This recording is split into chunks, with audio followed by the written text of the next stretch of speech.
Okay, so to people that don't know, this is Alantez Fox, and he fought last in June against Manny Woods, where you won by seventh round TKO. Hmm. Okay, so how you doing?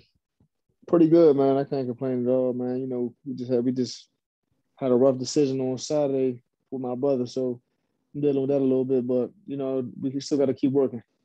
Yeah, I have some questions about that later, actually. But for All now, right. Alantez, your last fight was against Manny Woods. What did you take from that fight? How did you feel during it? So when immediately going into the fight, I wanted to make sure that he's a strong guy. I'm not gonna get caught by anything stupid, any stupid punches, and then even still in there, I kind of was because I was dominating so much. I got caught with some dumb punches that I shouldn't have let him touch me with. I ended up stopping them altogether, but what I know is those same punches from a better opponent might hurt me. So now, the biggest lesson I got from that was to just stay on point. Stay on point till the job is done. Okay, now you're on a two-fight winning streak. What would you want next? Do you want to step up, or do you want to just have another warm-up fight? What do you want? So we might be fighting on the Benavidez card Benavidez. August 28th. Yeah. So I mean, I don't know how that's gonna work. I'm not sure if I'm in line as a backup. He's fighting uzcategui. And so, I mean, I wouldn't mind stepping up to fight either one of those guys at all. So if anyone falls out, you will step in. Absolutely. Okay, cool. Good to hear. Now, as well, do you in your future see a belt still? Of course. Absolutely. I mean, I think as long as I'm 100% healthy or even 90% healthy, I can beat most of these guys. Because you have had fights with Andrade, you dropped him, so you have shown flashes of brilliance in your fights Mm-hmm. at a high level. So as well, in December 2019, you went to England to fight Liam Williams. What would you Uh-huh. say the experience was like fighting in enemy territory? I mean, it wasn't anything to me, man. The fans weren't rude. The fans are very loving and very accepting of me fighting and everything. But it was pretty awesome, man. I think in the future I'm not gonna go back and forth on Twitter and Instagram and stuff like that with people. With casual fans of boxing, there's no need to do that type of stuff. I fell into that trap. And I don't think it left me unfocused. But the bottom line is, I went out there and honestly, man, this only like the second time I told people, but I was dehydrated going into that fight. So uh, you know, like I mean, we got on the scale before the fight, and I looked at my weight, and I just could tell. Like my father was in the back. He asked me, he said, anything wrong with you? Are you okay? And I'm like, well, if I'm not okay, this ain't the time for that. This ain't the time for any of that, man. It's time to work. So I'm just gonna work.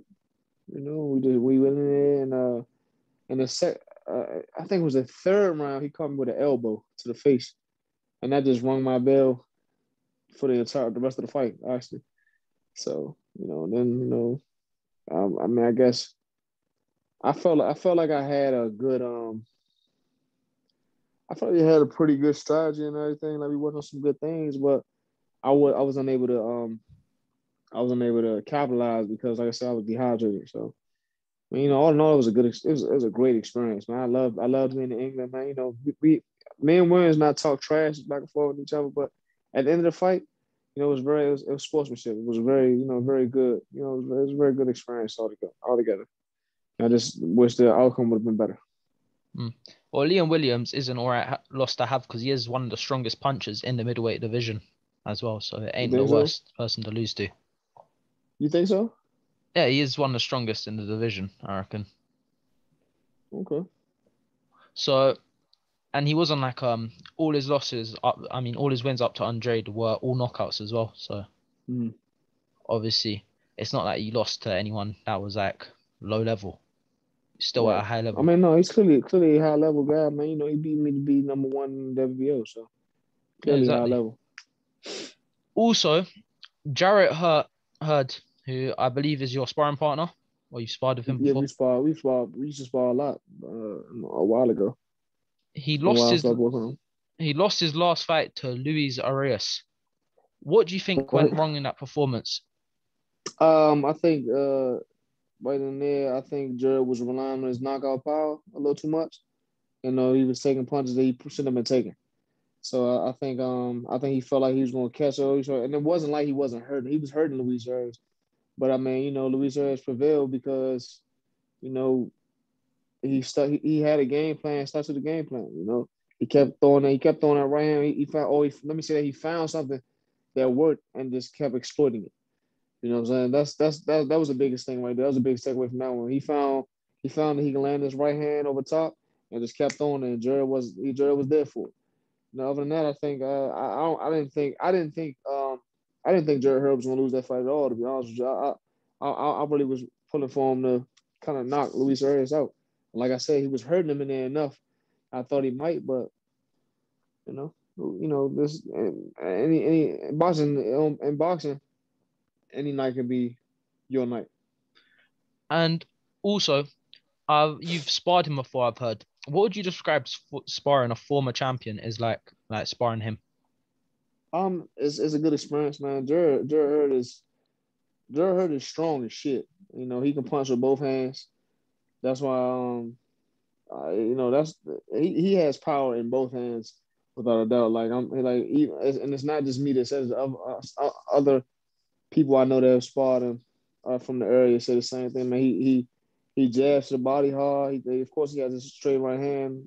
It's hard as shit, man. You know, it's dangerous at all times in this sparring with him. So you know you go in there and it makes you get on point immediately. But yeah, he's down to rumble. He's down to give you some inside work. He's down to work. So it's always or every sponsor basically was always pretty good. Hmm. So obviously, as you mentioned earlier, your brother Mykal, he just Mm-hmm. lost a decision to Gabriel Maestre. What Right. did you think of the decision? The decision was shit. That was a terrible decision, man. There was no way in the world that anybody should have saw my brother lose that fight. And I think the world is spoken on that. I think the world is talking about that right now. You know, saying how ridiculous that scan like it's a scandal. Like he's doing stuff with his wraps and his gloves. Like we had a guy, our cut man went over to their corner to watch wraps. He's doing stuff like putting tape gauze. You know, he's layering it up like it's gonna build a cast under his gloves. Then, of course, in the ring, he's skinning the gloves. Well, that's where you pull the padding back, all the way to the back of the glove, so that you can have more knuckle exposure. You know, it's just I don't know, man. And my brother still went in there, and I felt like he completely dominated this fight. You know, in my eyes, he lost 2 rounds: the first round and the 12th round, right? And you know, and Villegas on Villegas card, he only lost 1 round. You know, so that means it's not me being a bias, because that's my brother. I had to look at what rounds he probably lost, definitely. You know, if you want to give him one, if you want to give him actually one of those middle rounds and say three, okay, 3-9. That's exactly what it should have been, 3-9. He completely dominated the fight. Put him down in the second round and he just boxed. And that was his first time going 12. So, you know, I mean, that was both their first time going 12, but it was my father's first time going 12. And he looked pretty good the entire fight. And now that he's seen it and then he feel it, I think 12 round fights would be nothing to him. He's gonna be move for 12 rounds straight. Okay. So how do you think we can, like in general, how do you think corruption in boxing can be fixed? I mean, I really don't know, man, because it's corruption it seems like it's corruption in every sport, correct? You Mm, know, in every single sport, there's someone somewhere doing something that really shouldn't be done. You know, and I guess the one thing everybody says is hold the judges accountable. And why would you pick this? Why would you do this? You know, and I mean, I feel like they are held accountable when they're fired and never get to work again. Like I think her name was Adelaide Bird, the one who scored who messed up the Canelo and Triple G decision. You know, that type yeah. of stuff was ridiculous, man. You know, those type of things are incredibly ridiculous. It's like, you know, the powers that be want someone to win and like that. In this fight, it seemed like they want to give him a to fight, to win. He he's made it, I think, to the top of where he can go. Because on that card, there were several people that would probably would have beat him too.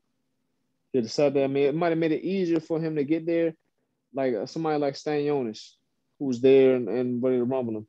I don't think he could have beat Collazo. I don't think he could have beat Luke Santa Maria, and he danced. I mean, he danced with Luke Santa Maria at 154. These guys are 54. I mean, Luke Santa Maria is a full, is, you know, regularly 147 welterweight, but you know, yeah, I don't think it was anybody on that card he could have beat. Mm. Also, in boxing, coming up next month is Tyron Woodley versus Jake Paul. What do you think of celebrity boxing in general? Do you think it's good for the sport? I think it's good exposure, but they're kind of making a mockery of the sport, and I'm not really down for that. I don't like that at all. You know, I don't like that these celebrity guys think they're coming in the fake box and all that. Like Jake Paul, I will say this about Jake Paul. He seems to take the sport actually serious. And so he goes in there and spars with people. I mean, he goes in there and fights people who don't take it serious, like Nate Robinson. That was you could tell Nate Robinson had no formal training at all. But you see Jake Paul out here training. He goes to Big Bear. He works with Shane Mosley. He's doing all this and all he can do to be an actual boxer. You know, so I do respect him for that. But I don't think that he has the talent to fight who he's calling. Now he's calling out Canelos and stuff like that. Like, first and foremost, you're way bigger. You know, there's weight class for a reason. So we have a person in there that weighs 180 some pounds with you, and that's an actual boxer, they probably beat the crap out of you. But like I said, I do respect the fact that he tries to take the sport at least semi serious. So that's a flip side of the East coin. But I don't really think he's yeah, I don't think celebrity boxing is as good as they think it is for because he's getting paid. He like for people like me who's been working since I was eight. I mean, since boxing since I was 8 years old. He's getting paid gobs of money for pay per view buys and all that, and it's just like, you know, I actually work and do this for you. Doing it for a hobby, and you kind of shitting on it a little bit. Mm. So on the undercard as well, what would you say about pro boxers and world champions fighting on the undercard of Jake Paul Woodley? I mean, you gotta get your money. I'm not. I don't care. I don't care one way or the other. I'll fight on the card. Okay, well, where's that card gonna be at? I think it's going to be in Miami. Okay, yeah, I would go to Miami to fight on the undercard, man. You know, like I said, I'm not. As long as I can make some money off of it, I'm not mad at all. As long as I make some money off of that fight, I'd be straight. Mm. So I got two more questions. Will you fight before well, you already said, but how many times do you reckon you get two fights in before the year's end? Yeah, so I guess this would be my second. I might get another. I might get another one depending upon what we do here on the 28th. You know, so we'll see. We'll definitely see. I'm here to box, man. If I box like my brother was just boxing, I don't think anybody's gonna beat me. Fair enough. And as well, will 2022 be the biggest year of your career so far? I'm hoping so. I'm hoping so. I mean, you know, this year, I mean, we can end this year off with a bang too. So we'll see. Like, that's the biggest thing I can say. We'll see. You know, once a year, it's still a fairly new weight. So I'm feeling out and feeling a little. Feel a lot stronger at once a year, to be honest with you. And so I said, we'll see. I'm here to box my ass off and box everybody in the oblivion, but also deliver some pain too. So anything you want to say to your fans before we wrap up? Man, everybody follow me on social media. So Alantez Fox, SLYAZAFOX. I'm not on Twitter. I'm not on Instagram. Man, I reply back. I'm one of those guys that gets into it. Also follow my brother, Professor Mike. Professor Mike spelled with a Y, Myke. Man, he's if you have anything to say to Mike Fox and you wanna congratulate him or tell him, give him some heartfelt apologies for everything, whatever you want to say, man. He's there too. He also is one of those guys that kind of replies and he's very active on his social media. So Go follow both of us on there, man. You know, also follow my man Greg Sharp to the Outlaw. You know, he's definitely on social media. You know, we're working. We're a dream team boxing right now in Clinton, and we're always working. So just stay tuned.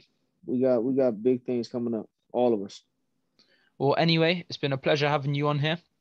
And hopefully by the end of year, we can have you back on here again. All right, thanks a lot, bro. Thank you.